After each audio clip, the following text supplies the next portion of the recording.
Barbera della Regina. Qui nella vigna della Regina abbiamo piantato Freisa. Lo abbiamo fatto principalmente perché è il vitigno più storico della collina di Torino. Dalle ricerche che abbiamo condotto, qui nella vigna della Regina, sin dal suo inizio, c'era piantato Freisa. Nel 2011 siamo riusciti a far rientrare questa vigna all'interno dell'area denominazione di origine della Freisa di Chieri-d'Oc, facendola diventare non solo una delle pochissime vigne urbane che ci sono al mondo, ma anche una delle veramente poche che possa fregiarsi della denominazione di origine.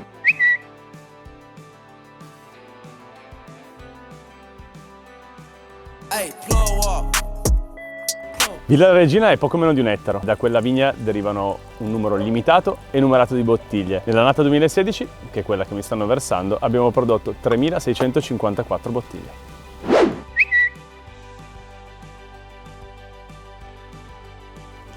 Beh, non si può dire che Torino non sia una città inquinata. Villa della Regina però è sopraelevata rispetto alla città. In agricoltura uno dei problemi principali sono i metalli pesanti che però tendono al basso.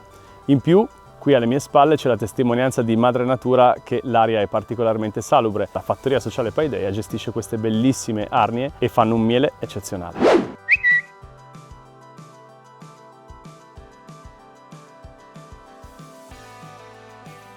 Beh sì, all'inizio pensavamo di essere gli unici matti ad aver fatto una cosa del genere. Invece poi lavorando abbiamo scoperto che ci sono tanti altri matti come noi. Nel 2019 abbiamo deciso di riunirli in un'associazione, si chiama Urban Vineyards Association e accoglie tutte le più importanti, storiche e interessanti vigne di città sparse per tutto il mondo. Città come Torino, Milano, Venezia, Siena, Palermo, Catania e poi fuori dall'Italia Parigi, Lione, Avignone, New York e tante altre stanno per entrare in questa associazione che vuole promuovere la bellezza della viticoltura urbana.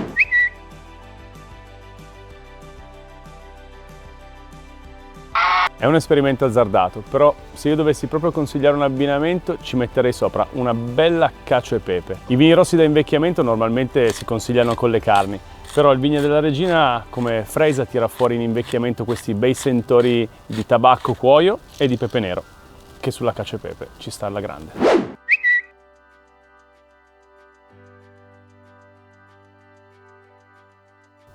Vabbè, per questo dobbiamo andare in cantina.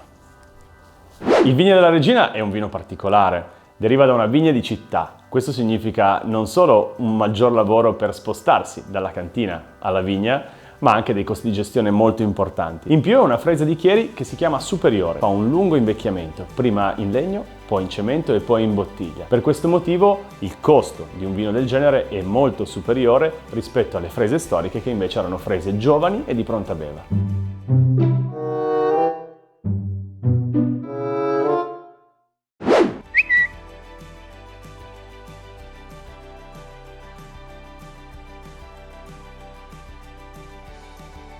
È una grande storia di rinascita. Villa della Regina è stata bombardata e abbandonata per 50 anni dopo la Seconda Guerra Mondiale. La Sovrintendenza e il Ministero dei Beni Culturali ci hanno messo 10 anni per ricostruire l'immobile e al termine di quel lavoro hanno chiesto a noi un parere sulla fattibilità del reimpianto di quella che era una delle sue più grandi glorie, la vigna.